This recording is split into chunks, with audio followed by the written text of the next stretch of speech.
teman-teman, sebelum melanjutkan, tekan tombol like, share, dan subscribe. Dan jangan lupa nyalakan notifikasi bertanda lonceng agar selalu update dan selamat menonton.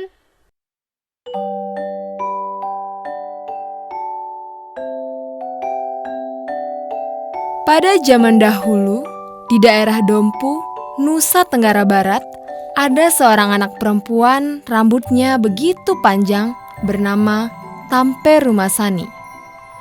Tampe Rumasani sudah setahun ditinggal mati oleh ibunya. Kini dia hidup bersama ayah yang adalah seorang nelayan dan adik laki-lakinya yang masih kecil. Meskipun harus mengerjakan semua pekerjaan rumah sendirian, gadis tersebut tidak pernah mengeluh. Suatu hari, dalam perjalanan pulang sehabis menjual ikan di pasar, ia disapa oleh seorang janda. "Anak manis, bagaimana ikan yang kau jual sudah habis? Padahal hari belum sore." Saya menjual ikan-ikan itu dengan harga murah agar lekas habis, sebab saya harus mengurus adik laki-laki saya yang masih kecil, juga memasak untuk makan kami bertiga. "Oh, ternyata engkau punya adik kecil juga. Siapakah namanya?" Adikku bernama Mahamala Galigo. "Sampaikan salamku kepada ayahmu. Saya mau membantu kalian dan tinggal di rumah ayahmu. Saya membuat tambe, sambolo, dan rosaroa untuk ayahmu." Janda itu ternyata bermaksud untuk menikahi ayah Tampe Rumasani. Sejak perkenalannya dengan gadis itu, ia datang beberapa kali ke rumahnya. Perempuan itu mencoba mengambil hati ayah Tampe Rumasani. "Sini, ibu bantu memasak makanan." Tidak usah, Bu. Saya bisa mengerjakannya sendiri. "Tidak apa, Nak. Kamu bisa mengerjakan yang lainnya." Tampe Rumasani senang karena tugasnya menjadi ringan. Ibu tirinya kini dapat membantunya di rumah. Ia dapat menjual ikan dengan tenang tanpa harus terburu-buru pulang. Namun beberapa bulan setelah ibu tiri tinggal di rumah, ia mulai berubah menjadi kejam. Dia suka memarahi bahkan menyakiti gadis tersebut.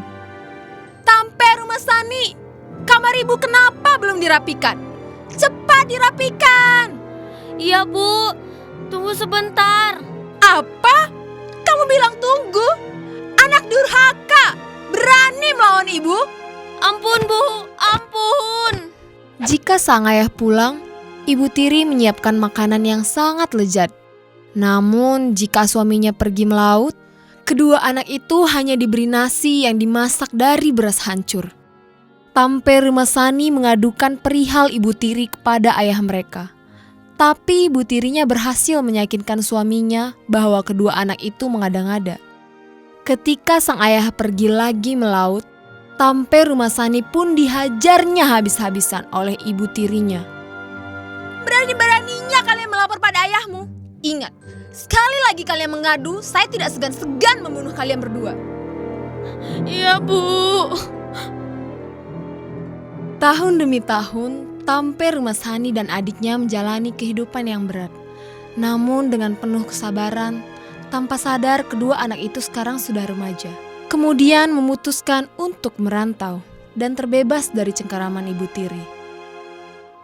"Sekarang kami berdua sudah cukup dewasa, Pak. Izinkanlah saya dan kakak untuk merantau dan mengejar cita-cita serta pengalaman hidup di luar sana." Tapi, apakah kalian bisa bertahan hidup tanpa ayah dan ibu? Tentu bisa, Pak. Saya dan Adek akan saling menjaga. Ayahnya menyetujui keinginan mereka meski berat. Pagi-pagi buta, Tampe Rumasani dan Lagaligo meninggalkan desa nelayan tempat kelahiran mereka berdua dan mulai merantau. "Kak, saya lapar." Aduh, bagaimana ya? Makanan kita udah habis. Kakak, lihat di sana. Di sana ada rumah. Ayo ke sana.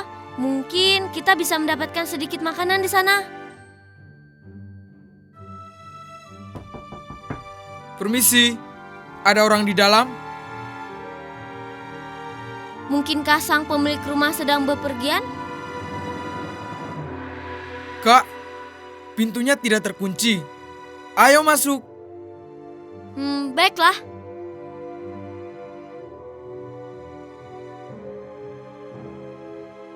Wah, ada makanan di atas meja.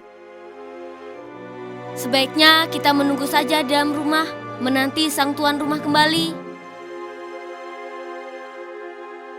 Mereka pun menanti pemilik rumah hingga tertidur. Ketika mereka terbangun, hari ternyata telah berganti pagi. Namun pemilik rumah belum juga muncul. Keanehan terjadi karena di meja makan telah tersaji makanan yang baru dimasak. Siapa yang memasak makanan ini? Entahlah, Kak. Yang pasti, aku sangat lapar. Bolehkah kita memakannya sedikit? Yah, kukira tidak apa-apa. Nanti kalau ketahuan, kita akan menjelaskan kepada pemilik rumah. Lagi pula, sayang sekali jika makanan tersebut tidak dimakan. Kakak beradik tersebut lantas memakan sajian tersebut sampai habis dan tidak tersisa. Setelah makan, Tampe Rumasani membersihkan piring dan peralatan makan. Kejadian tersebut terulang kembali selama 3 hari berturut-turut.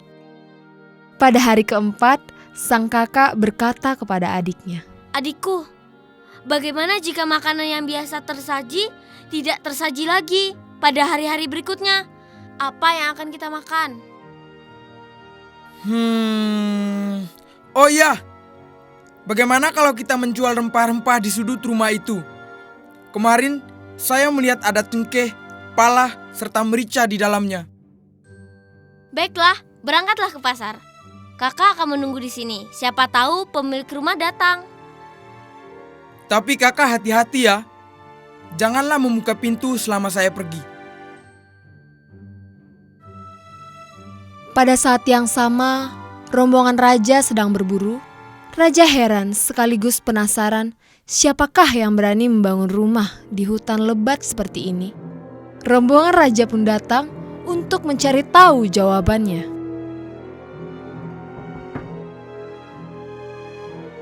Yang mulia, kami sudah mengetuk pintu tetapi tidak ada jawaban. Masuklah dan lihat ke dalam rumah itu. Baik, Yang Mulia.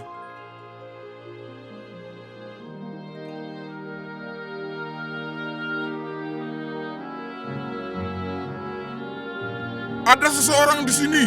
Dia bersembunyi di bawah meja. Rambut gadis itu terlalu panjang untuk disembunyikan, sehingga para pengawal segera menemukannya. Untungnya, Lagaligo datang. Sang raja yang terpesona dengan kecantikan Tampe Rumasani lalu melamarnya dan membawa gadis baik hati itu bersama sang adik tersayang ke istana. Kehidupan penuh cobaan, kakak beradik yang sabar itu pun akhirnya berubah bahagia.